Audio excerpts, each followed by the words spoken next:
¿Por qué ganó el PRI en el Estado de México? Es la pregunta que nos hacemos el día de hoy. Y esto debido a que el tricolor se quedó a 2 puntos porcentuales de la derrota frente a Delfina Gómez y sobre todo frente a Andrés Manuel López Obrador. Se quedó a 2 puntos de perder su principal bastión, su principal fuerza política rumbo a 2018. Pero hay que llevar el análisis más allá. ¿Qué fue lo que pasó en realidad en la tierra del presidente Enrique Peña Nieto? ¿Por qué no se cumplieron las previsiones de algunas casas encuestadoras y de las redes sociales? Y sobre todo, ¿qué sigue en el panorama político rumbo a la elección presidencial del siguiente año?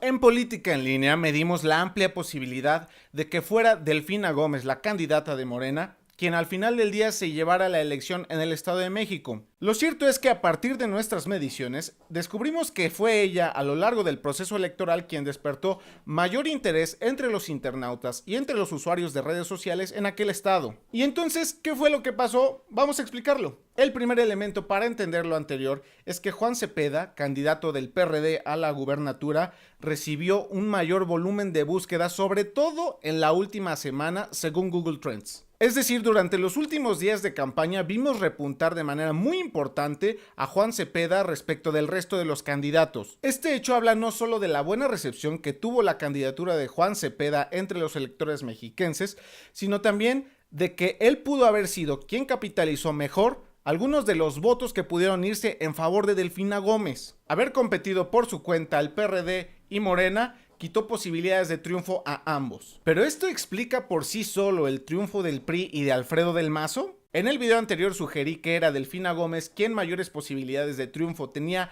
en el Estado de México. De hecho, el resultado final pudo habernos dado la razón, dado que la distancia entre el primero y el segundo lugar era de tan solo 2 puntos porcentuales.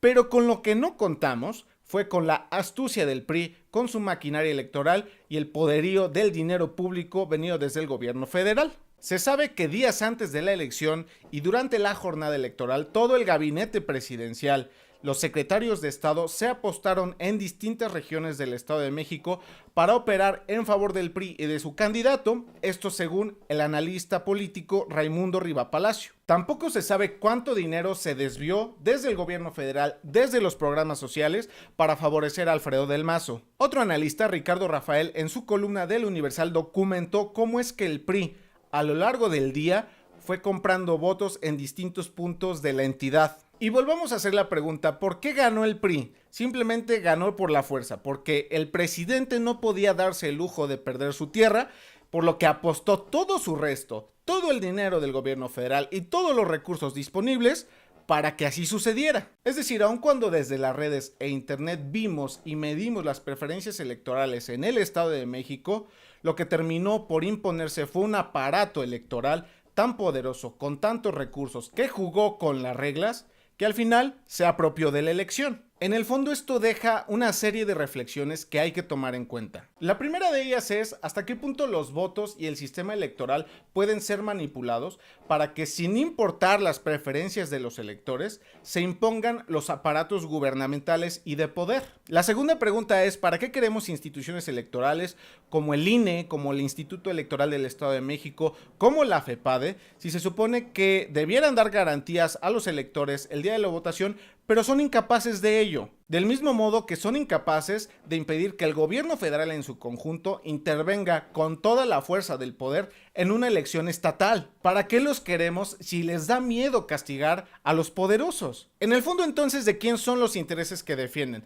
¿De los electores o de los aparatos de poder? Lo preocupante en todo caso es que estas reglas, este sistema electoral, los vamos a usar el próximo año cuando elijamos a un nuevo presidente. ¿Qué garantías tenemos entonces de que el proceso electoral del siguiente año vaya a ser limpio, vaya a darse en condiciones de equidad y transparencia? ¿Cómo sabremos que el gobierno federal, que los gobiernos estatales no van a desviar dinero en favor de sus candidatos, no van a mandar a sus operadores y a sus mapaches para movilizar y comprar el voto? ¿Cómo lo sabemos? Y una última reflexión que dejo sobre la mesa es que tanto el PRI como el gobierno federal apostaron todos los recursos para que Alfredo del Mazo llevara la victoria. ¿Y cuál fue el resultado? 2 puntos. 2 puntos nada más por encima de Delfina Gómez. Para eso les alcanzó. ¿Qué significa esto? Que el desprecio al PRI sigue ahí.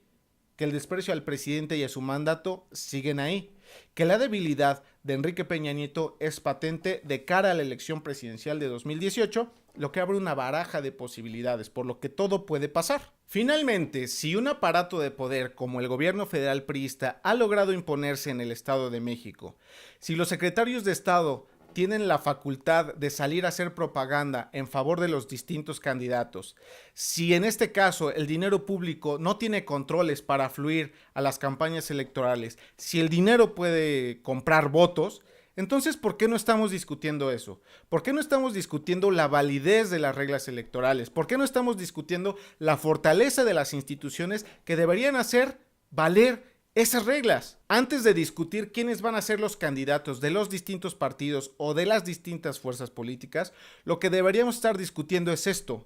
¿De qué nos sirve tener tantas reglas electorales supuestamente tan sofisticadas si al final no se cumplen? ¿De qué nos sirve tener instituciones electorales tan caras si al final no son capaces de garantizar lo más sagrado, que es el voto de los electores? Estamos a un año de la elección presidencial y estamos a tiempo de discutirlo.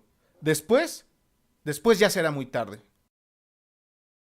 Muchas gracias por ver este video. Te invito a que si te pareció útil, lo compartas con más personas. También me gustaría recibir tus comentarios, animar la discusión pública. Siempre me da mucho gusto recibir nuevos comentarios de personas inteligentes como tú.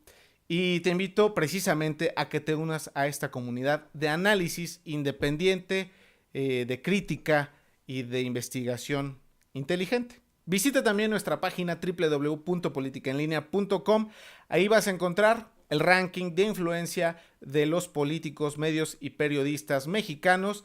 Navégalo, explóralo, déjame también tu comentario, compárteme tu experiencia y discutamos de esto en algún otro momento también en este espacio. Te dejo en la descripción las ligas a nuestras redes sociales. Síguenos en Twitter, síguenos en Facebook. Te dejo también mis redes sociales personales. Yo me despido. Un gusto haberte saludado. Yo soy Jesús Caudillo. Te espero en el siguiente video. Hasta entonces.